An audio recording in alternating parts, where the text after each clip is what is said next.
Hey, my name is Scott Walker. I'm 28 years old and I've been a firefighter at Station 7 for almost 5 years now. I live alone in a small gray house at the end of Maple Lane, just outside Portland. It's nothing special.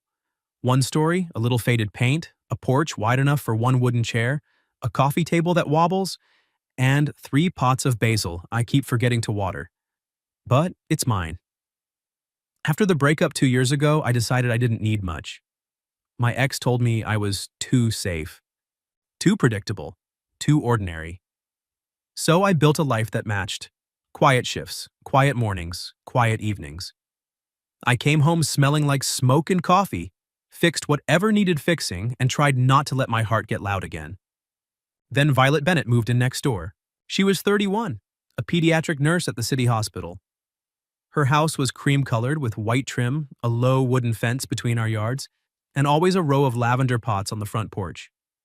A wind chime hung by her door that made this soft, tired sound whenever the breeze picked up. We started as neighbors the way people do, small things. She asked if I knew which bin was for recycling. I helped her change the porch light when it burned out. She brought over a Tupperware of cookies one Sunday because she made too many. I fixed her leaky backyard faucet on a Saturday afternoon when she was working a double shift. Little by little, the conversations got longer.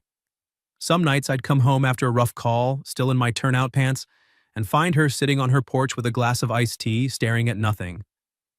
I never asked what was wrong. I just leaned on my side of the fence and told her stupid stories from the station until she laughed. I liked her laugh. It was quiet, like she was surprised it still worked. I also told myself not to like it too much. Violet remembered things. She remembered I drank my coffee black. She remembered I always forgot to turn off the garage light. She even remembered I hated mushrooms, even though I couldn't recall ever telling her.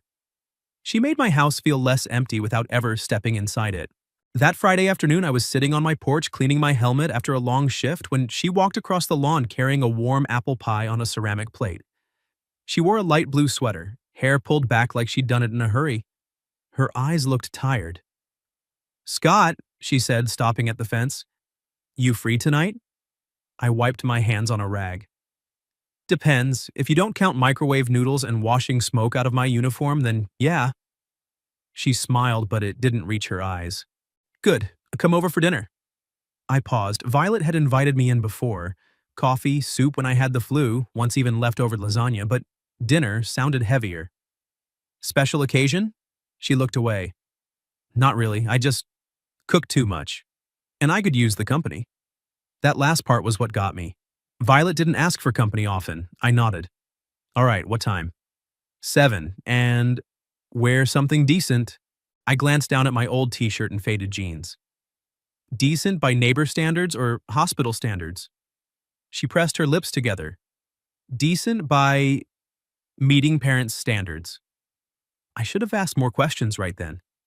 I should have said, "Whose parents?" But I'd gotten used to not pushing Violet when she looked like that. So I said yes. At 7 o'clock, I showed up in a white button-down and dark pants, even shaved properly. I still thought it was just dinner. Maybe her parents had dropped by unexpectedly and she didn't want to sit through it alone. I could handle that. I was good at being the quiet guy in the room. When Violet opened the door, the smell of roasted chicken, garlic butter, and something sweet hit me first. She was wearing a deep green dress that made her look softer than usual. For a second, I forgot how to say hello. "You came," she said. "Yeah, should I have brought something?" "You brought yourself. That's enough." The way she said it made my chest tighten a little. Then I heard voices coming from the dining room. More than one. A lot more than one. Violet reached for my hand. I looked at her. "Violet?" She didn't meet my eyes. "Please, just follow my lead for a minute." Before I could ask what the hell was going on, she pulled me through the short hallway and into the dining room. 5 people sat around the table. Her mother, Margaret, stood up immediately, elegant and sharp-eyed. Her father, Robert, sat at the head, watching me like I was a problem he hadn't decided how to solve yet. Her sister Megan smiled like she already knew something I didn't. Her brother-in-law gave me a polite nod. And standing by the sideboard with a glass of red wine in his hand was a tall man in an expensive shirt. He looked at Violet the way people look at something they used to own. Violet's fingers tightened around mine until it almost hurt. Her mother's voice was warm but careful. Violet, sweetheart, you're home. And this is? Violet took a breath. I felt it more than heard it. Then she said, clear and steady, Mom, Dad, this is Scott, my boyfriend. The room went completely silent. I stood there with my hand still locked in Violet's, my brain trying to catch up to what had just happened. 10 minutes ago, I was just the neighbor who fixed things. Now I was suddenly the boyfriend she'd never mentioned. Her mother's eyebrows lifted. Her father set his knife down slowly. The man by the wine, Ryan, I would learn later, smirked like he'd just been handed entertainment for the night. And Violet? Violet kept holding my hand like it was the only solid thing in the room. I had been tricked into coming to dinner. And in less than 30 seconds, I had gone from the guy next door to the man she was supposedly in love with. I didn't know what scared me more, the lie or the fact that part of me didn't want to let go of her hand. The first person to speak was Violet's mother. Margaret Bennett stood there in a cream blouse and pearl earrings, looking at me like she was trying to decide whether I was a surprise or a mistake. She had the same sharp eyes as her daughter, but hers had been sharpened by years of polite disappointment. Boyfriend? She repeated, like the word tasted strange in her mouth. Violet's father, Robert, set his knife down carefully. He didn't say anything at first. He just studied me the way a man studies a loose board on his porch, something that might need fixing or might need replacing. And then there was the man by the sideboard. He took a slow sip of his wine and smiled like someone who already knew the punchline to a joke I hadn't heard yet. Interesting, he said. His voice was smooth, expensive. Violet never mentioned she was seeing anyone. Violet's hand was still locked around mine. I could feel how cold her fingers had gone. Ryan, she said, voice flat. Not everything in my life needs to be announced to you. So that was Ryan. I'd heard the name a few times before, always followed by Violet going quiet for the rest of the evening. Doctor, successful, from a good family.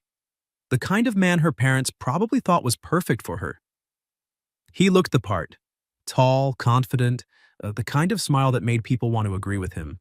I'd run into burning buildings. I'd carried strangers out of collapsed houses. I'd stayed calm when everything around me was falling apart. But standing in this dining room, pretending to be someone's boyfriend while the real ex-boyfriend watched me like I was an interesting insect, that wasn't in the training manual. I could have ended it right there. I could have let go of Violet's hand and said, "There's been a misunderstanding." I could have walked out and let her deal with the consequences of her own lie, but then her thumb brushed across the back of my hand. Not a command, a plea. So I smiled at her mother. "I'm Scott Walker. It's nice to finally meet you both." Margaret looked at me for another long second, then her polite smile returned. "Well then," she said, "I suppose dinner just got a lot more interesting." Violet let out a breath so quiet, I almost missed it. We sat down next to each other. Under the table, her knee pressed against mine. She started to pull away, but I didn't move. I knew she needed something solid to hold on to. The interrogation began immediately, wrapped in linen napkins and good silverware.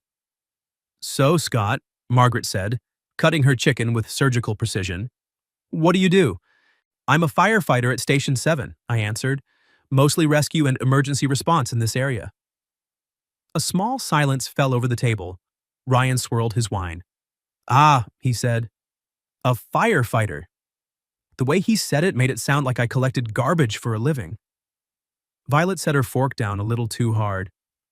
"Scott's very good at what he does. If it weren't for people like him, a lot of families wouldn't get to go home at the end of the day." I turned to look at her. She said it like she meant it, not for show. Robert leaned back in his chair. "How long have you two been together?" Violet hesitated. I answered before she could stumble. "Almost a year, since Violet moved in next door." "Neighbors?" Her sister Megan perked up, eyes bright. "Oh, that's adorable. The classic next-door romance." Violet's cheeks went pink. I shrugged. At first, I was just the guy who changed her light bulbs and checked her smoke detectors. Then she started paying me an apple pie. I have principles, but I'm not made of stone. Megan laughed. Even Robert's mouth twitched. Violet kicked me lightly under the table. The tension eased for a moment, but Ryan wasn't finished. So, how did this little neighbor romance actually start? He asked, smiling, like he was doing us a favor by being curious. It seems sudden. Violet went still beside me. I set my glass down and looked at him. Actually, it wasn't sudden at all. The whole table turned toward me. I looked at Violet. In that second, I didn't know if I was still lying or if I was finally saying things I'd been keeping to myself for months. It started with small things, I said quietly. A broken porch light, a cup of coffee left on my fence. One night, she left a slice of pie on my doorstep because she knew I'd just come off a 24-hour shift. After a while, I realized that every evening when I got home, the first thing I did wasn't unlock my own door. It was check if her porch light was on. Violet stopped breathing. I kept going, voice lower. I realized I missed the sound of her wind chimes. I missed the way she pretended she wasn't tired when she clearly was. I even missed watching her talk to her lavender plants like they were difficult patients. Megan covered her mouth with her hand. Margaret's expression softened. Ryan stopped smiling. Violet stared at me like she was seeing something she hadn't expected. Then, without warning, she reached over and took my hand again, placing it on top of the table for everyone to see. He left out the most important part, she said. I looked at her. What part? Violet wasn't looking at her family anymore. She was looking straight at me. The part where I liked him first. My heart stumbled. That sentence didn't sound like acting, or maybe Violet was just a better actress than I'd given her credit for. She continued, voice soft but clear. Because he's kind without needing anyone to notice. Because he helps people and then pretends it was nothing. Because when I have a bad day, he doesn't ask 100 questions or give me empty advice. He just stands on his side of the fence and tells me ridiculous stories from the station until I can breathe again. The table had gone completely quiet. I looked at her, throat tight. I had come here to help her survive one dinner. But every word she said was making me wonder if the person who had been fooled all along wasn't her parents. It was me. After the main course, I volunteered to carry the plates into the kitchen. Really, I just needed air. The kitchen was warm and smelled like roasted garlic and lemon. I set the stack of dishes in the sink and braced both hands on the edge of the counter, trying to sort through everything that had just happened in my head. A few seconds later, the door swung shut behind me. Violet. She stood there with her arms wrapped around herself, looking smaller than I'd ever seen her. I'm sorry, she said quietly. I turned around. She wouldn't meet my eyes. I'm really sorry, Scott. I didn't plan to say you were my boyfriend. At least, not like that. So, you were planning to say something? She closed her eyes. I was going to tell them you were someone I was seeing. But when I walked in and saw Ryan sitting there and my mother looking at me like I'd failed at life again, I panicked. And your hand was right there. She stopped. I wasn't angry. That was the strangest part. I should have been angry.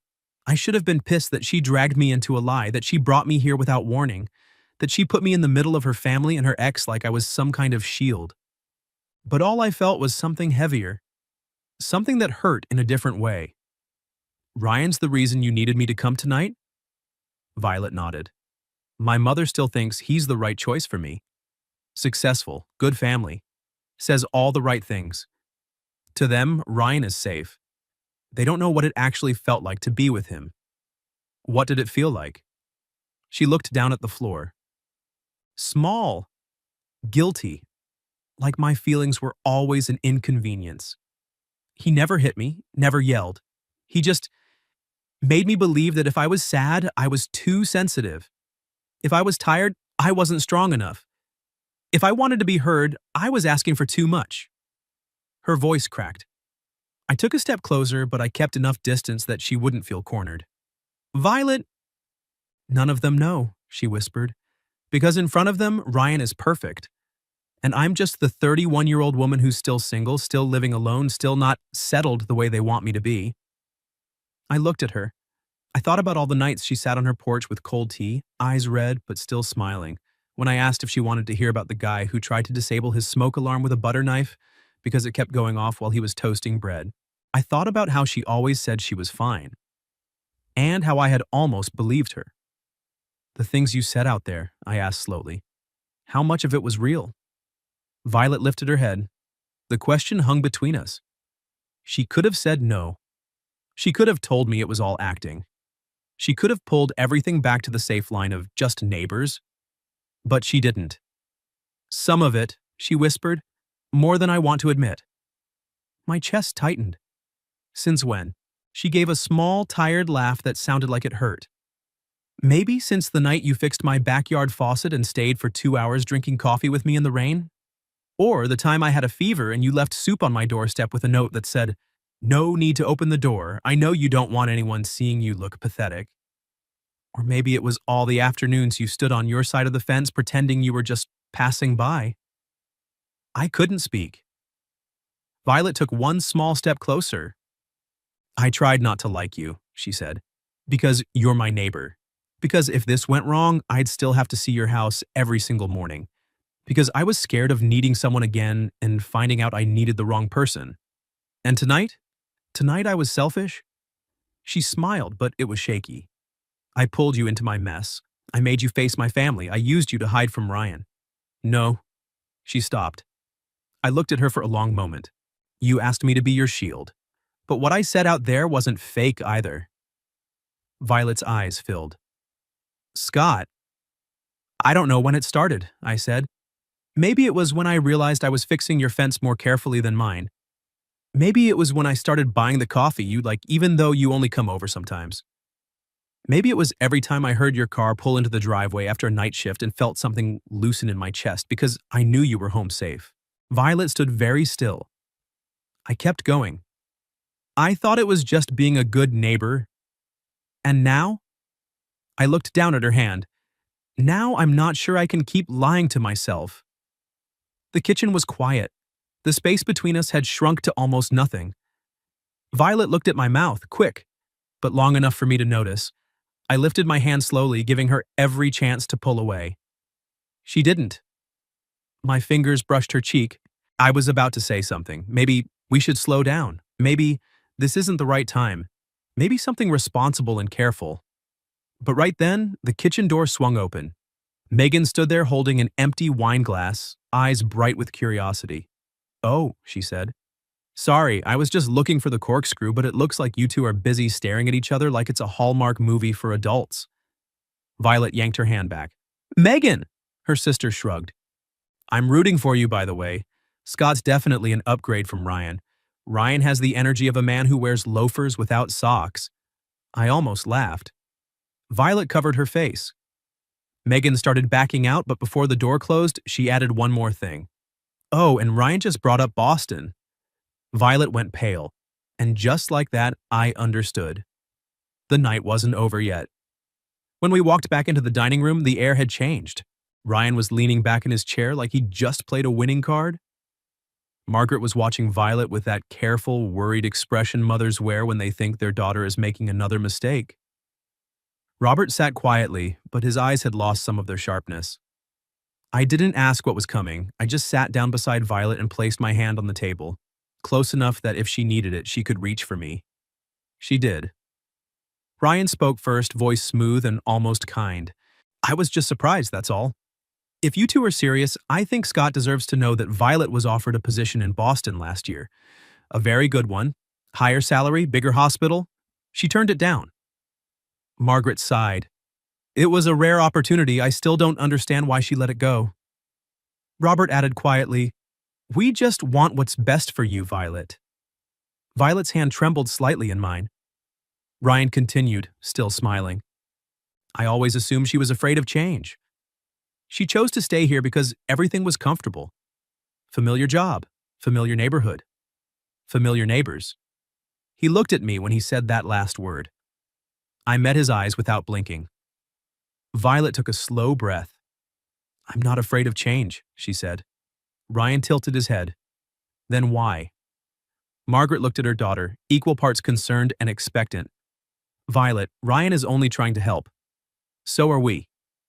Violet set her napkin down. No, she said. You all want a version of me that's easier for you to manage. The table went silent. Violet's voice was steady. but I could hear the years of holding back underneath it. Boston was a good job, but I didn't want it. I didn't want to leave the hospital I'm at now. I didn't want to walk away from the kids I've been taking care of for 3 years. I didn't want to move to a city just because it sounds impressive when Mom tells her friends. Margaret looked stunned. Violet turned to Ryan. And I didn't reject Boston because I was scared of change. I rejected it because you were there. Because I knew if I moved, I would end up right back in your orbit. Listening to you tell me what was good for me, who was good for me, how I should live so I could look more successful. Ryan set his glass down carefully. Violet, you're being dramatic. She looked straight at him. That's what you always say. When I tell the truth, you say I'm dramatic. When I'm hurting, you say I'm too sensitive. When I don't want to follow your plan, you say I'm not mature enough. Her voice cracked, but she didn't stop. It took me a long time to understand that love shouldn't make you feel like you have to apologize for who you are. Megan sat very still. Robert's face had changed completely. Margaret's hand had risen to her mouth. I didn't say a word. This was Violet's fight. She didn't need me to save her, she just needed to know she wasn't standing alone. And then she reached for my hand again. Not for show, to steady herself. I stayed here because I want this life, she said. This house, this job. Quiet mornings, the low wooden fence between 2 yards. A man who doesn't make me feel like I'm difficult to love. I turned to look at her. Violet wasn't looking at me, but her fingers were gripping mine tightly. Ryan stood up. I think I should go. No one stopped him. Before he left the room, he looked at me one last time. Good luck. She's more complicated than she looks. I answered calmly. I know, that's one of the things I like about her. Ryan paused for a second, then walked out. After the front door closed, the room felt heavy. Margaret was the first to speak. Violet, I didn't know you felt that way. Violet gave a small, tired smile. Because every time I tried to tell you, everyone said Ryan was just being caring. Robert let out a long breath. I'm sorry, he said. Just those 2 words. But Violet froze like she never expected to hear them. The rest of dinner was quiet. No more questions, no more tests. Just dessert eaten too fast and awkward apologies that came too late. When we finally stepped outside, it had started to rain. Margaret hugged Violet longer than usual. Then she looked at me. Thank you for being there for her tonight. Violet immediately said, Mom, I don't need anyone taking care of me like I'm a child. Margaret nodded, eyes red. I know. But if someone makes your life a little easier to breathe in, I'll learn to be grateful instead of controlling. Violet didn't answer. I saw her eyes shine. We walked down the path between our 2 houses. The rain was light, almost gentle. Her porch light was on, mine was too. The wind chime made its soft, tired sound. Violet stopped halfway between the 2 porches. I'm sorry about tonight, she said. I turned to her. You already apologized. Not enough. Then how long are you planning to keep apologizing? She looked up at me, voice smaller. Until you stop looking at me like everything has changed. I stepped closer. But everything has changed. She swallowed. For the worse? I looked at her house, then at mine. 2 porches, 1 low fence, a year of things we never said. No, I said. Just that I don't know how to pretend tomorrow morning when I see you watering your flowers on the other side of the fence. Violet laughed softly, but her eyes were still wet.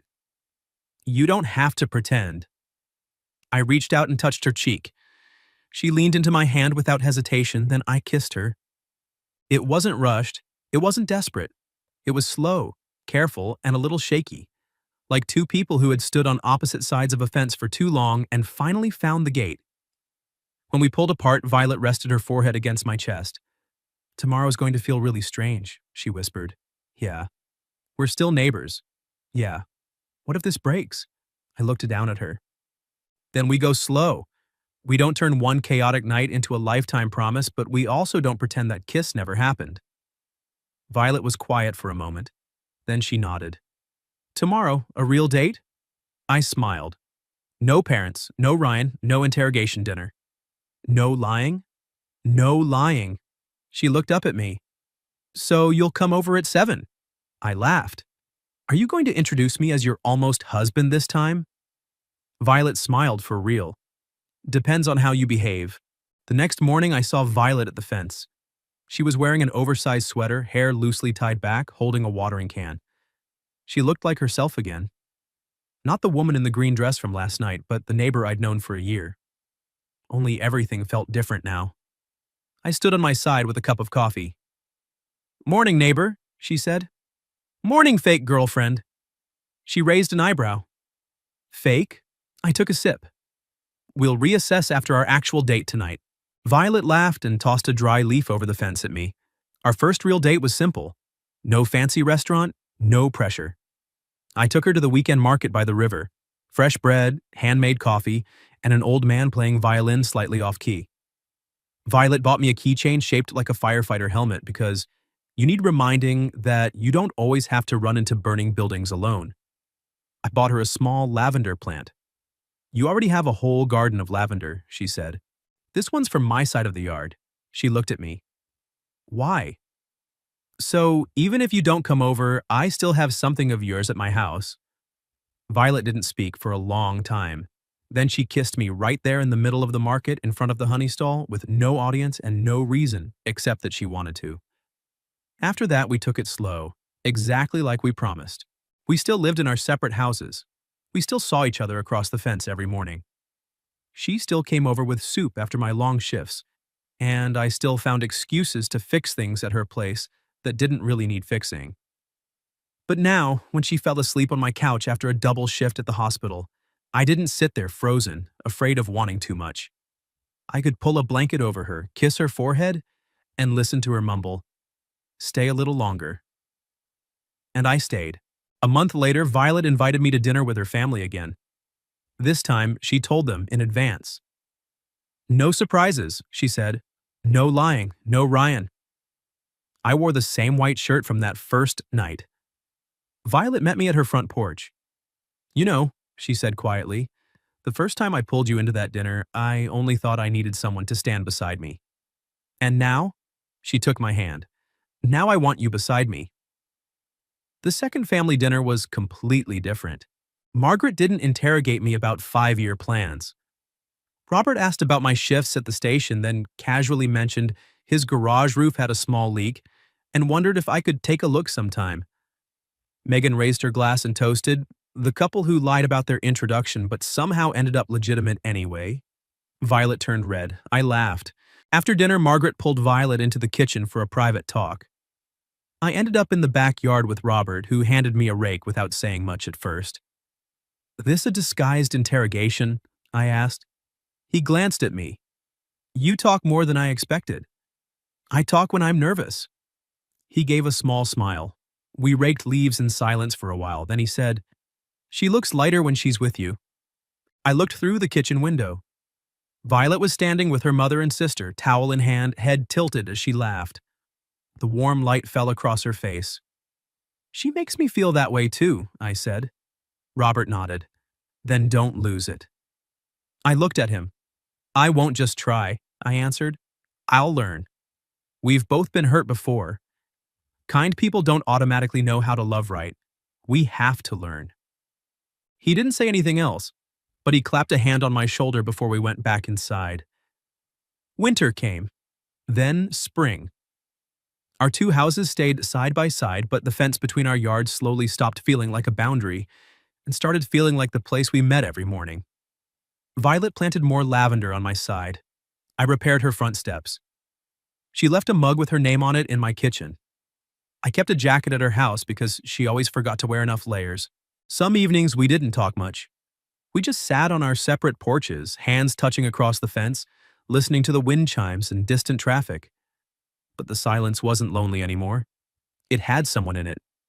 1 year after the night Violet introduced me as her boyfriend before I had agreed to be one, she organized a small dinner in her backyard. No big family, no exes, just the two of us. 2 plates of pasta, a cheap bottle of wine, and string lights I helped her hang along the fence. That's when I noticed the gate between our yards had been repainted. A soft blue. And on it hung a small wooden sign. Path to boyfriend's house. I looked at her. Real boyfriend or fake? Violet stood under the lights, hair moving gently in the breeze. Do you still need to evaluate? I stepped forward and pulled her into my arms. Maybe I need more evidence. She placed her hand on my chest. I love you, Scott. It was the first time she said it. Not in panic, not in front of her family, not as a weapon against Ryan, just her in her own backyard, telling the man next door that she had chosen him. I kissed her. I love you too, Violet. She smiled against my mouth. Good, because I already told my mother that next year you might not just be my boyfriend anymore. I froze. Violet. She laughed, the real laugh, the one I'd fallen for through a wooden fence a year ago. And for the first time since that chaotic dinner, I didn't feel tricked. I just felt like I had finally come home.